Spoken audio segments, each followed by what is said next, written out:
सभी का स्वागत है और मैं हूँ आपके साथ भारती लोधी। आइए बढ़ते हैं खबरों की ओर। ऑल इंडिया मुस्लिम त्योहार कमेटी ने मंगलवार को कलेक्टर कार्यालय में जन सुनवाई के तहत ज्ञापन सौंपा, जिसमें भोपाल की मस्जिद कमेटी में कथित भ्रष्टाचार, फर्जी गजट नोटिफिकेशन और इमाम मुअज्जिनों के साथ भेदभाव का आरोप लगाया गया है। संगठन के संरक्षक शमसुल हसन ने कहा कि मस्जिद कमेटी और कजियत संस्थान भ्रष्टाचार का अड्डा बन गए हैं, जहां अवैध नियुक्तियों, वेतन घोटाले और फंड के दुरुपयोग चरम पर है। उन्होंने बताया कि 1949 में भोपाल रियासत के भारत में विलय के बाद भी कजियात आज भी पुराने ढांचे के अनुसार संचालित है। भर्ती प्रक्रिया में मनमानी और फर्जी नोटिफिकेशन का आरोप है, जबकि आरटीआई से पता चला है कि ऐसी कोई विधिक मंजूरी नहीं है। बावजूद इसके शासन से 3.88 करोड़ का अनुदान और करोड़ों रुपए की आय के बाद भी इमाम मुअज्जिन बेहद कम वेतन पर काम कर रही हैं।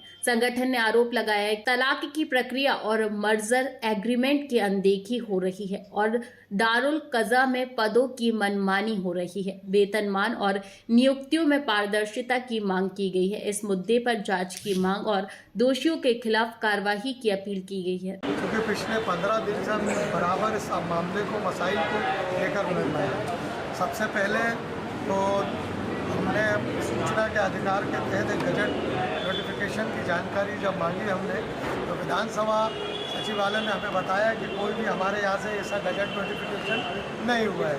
उस गजट के नकली है, फर्जी है, जैसा भी वो गजट नोटिफिकेशन था, वो जब विधानसभा सचिवालय ने मना कर दिया कि हमारे यहाँ से पारित नहीं हुआ है, तो वो हमारे हिसाब से तो नकली कहा जाएगा, फर्जी। उस बिहाफ पे कजियात में जो काजी मुफ्तियों लोग बैठे थे, जिनकी तनख्वाह मात्र 5,000, 6,000, 4,000 थी, उन लोग आपस में उन लोगों ने सेटिंग करके तनख्वाहें 80,000, 70,000, 50,000 ऐसी तनख्वाहें करी। जबकि वहीं इमाम मुअज्जिन जिनके पीछे हम 5 वक्त की नमाज़ पढ़ते हैं, उनकी तनख्वाह 2,000, 1,500, 1,800 ये स्थिति है। हक डाका डालने का काम यहाँ बैठे हुए लोग कर रहे हैं। उसकी वजह के गजट, फर्जी गजट की वजह से आज स्थिति ऐसे हालात बने। और एक चीज़ और महत्वपूर्ण विषय, जब देश के प्रधानमंत्री ने 3 तलाक पे कानून बनाया 2019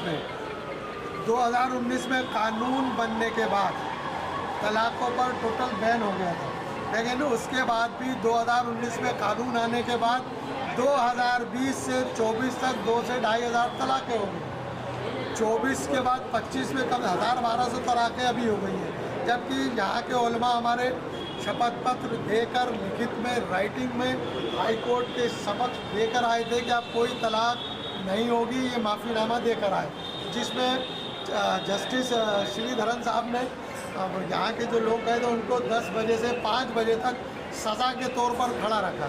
उसके बाद भी आते से ही 2,000 तलाक़ें हो जाना, इससे ऐसा प्रतीत होता है कि भोपाल में जो कानून कजियात में, मुस्लिम इदारों में जो कानून लागू, मध्य प्रदेश कानून जो लागू नहीं हो रहा, उसकी सबसे बड़ी वजह मैं मानता हूँ कि जो भर्ती अधिनियम लागू नहीं है मुस्लिम इदारों में। तो मैं मध्य प्रदेश के मुख्यमंत्री से पूछना चाहता हूँ, क्या शरिया कानून ही चलेगा मुस्लिम इदारे में, या मध्य प्रदेश कानून स्थापित करके वहाँ आप भर्ती अधिनियम लागू करेंगे? भर्ती अधिनियम लागू होने से सबको, जो नौजवान पढ़ के लड़के निकल के, कोई हाफिज़ बन के, कोई कारी बन के जो निकल के आ रहे हैं, हाफिज़ बन के निकल के आ रहे हैं, उनको जगह कब मिलेगी? ये मेरे सवाल थे। आज हमने ज्ञापन सौंपा है, माननीय कलेक्टर महोदय के नाम ज्ञापन था, एडीएम साहब ने रिसीव किया है उसे, और हमने देश के प्रधानमंत्री जी को भेजा है कि आपके 3 तलाक के कानून की भोपाल के कजियात में धज्जियाँ उड़ाई जा रही हैं, इसके बारे में आप कार्रवाई कब करेंगे? 60,000 रुपये, 50,000 रुपये मुफ्ती, नायब काजी 45,000, ये इल्ज़ाम नहीं है, ये सत्यता है। 2,000 तलाक़ों का रिकॉर्ड देख लीजिए।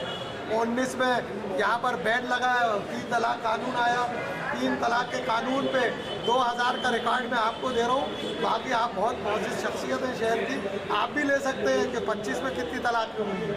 सारा रिकॉर्ड मेरे पास मौजूद है, जिसको देखना हो बिल्कुल देने को तैयार हूँ। कि ऐसे लोगों को जो माफ़ीनामा लिख कर देकर आए हैं, उसके बाद 2000 तलाक हो जाती है, तो मैं हाई कोर्ट में उसमें कंटेम्प्ट में ले जा रहा हूँ इनको।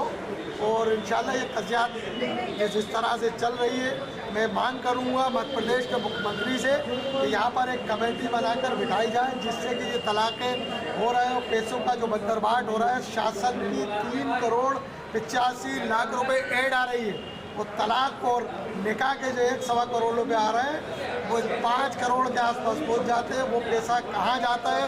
जब इमाम मुअज्जिनों को तनख्वाह 2000 2500 दी जाती है, 1800 दी जाती है, तो बाकी पैसों का बंदरबाट कौन कर रहा है, ये मेरा सवाल है। ये ज्ञापन मेरे को ऑल इंडिया मुस्लिम त्योहार कमेटी भोपाल की ओर से मिला है और इसमें जो मुद्दे उठाए गए हैं उनके संबंध में सरकार से कहने का जाँच कराई जाए और ये ज्ञापन माननीय प्रधानमंत्री महोदय भारत सरकार को भेजा जाए। इस संबंध में जो प्रक्रिया है, माननीय मुख्यमंत्री महोदय को ज्ञापन भेजा जाता है और वहाँ से वो माननीय प्रधानमंत्री को चला जाता है। माननीय मुख्यमंत्री जी जो उचित होगा नियमानुसार वो कार्रवाई करेंगे। हमारा काम अभी नहीं है कि हम इस ज्ञापन को यथा स्थिति सत्सम्मान जहाँ के लिए आए वहाँ प्रेजेंट कर दें। आपका नाम और डेजिग्नेशन? मैं पीसी साग ADM भोपाल। फिलहाल के लिए इस खास खबर में इतना ही। देश विदेश की तमाम बड़ी खबरों को जानने के लिए देखते रहे हेडलाइन 24 न्यूज। नमस्कार।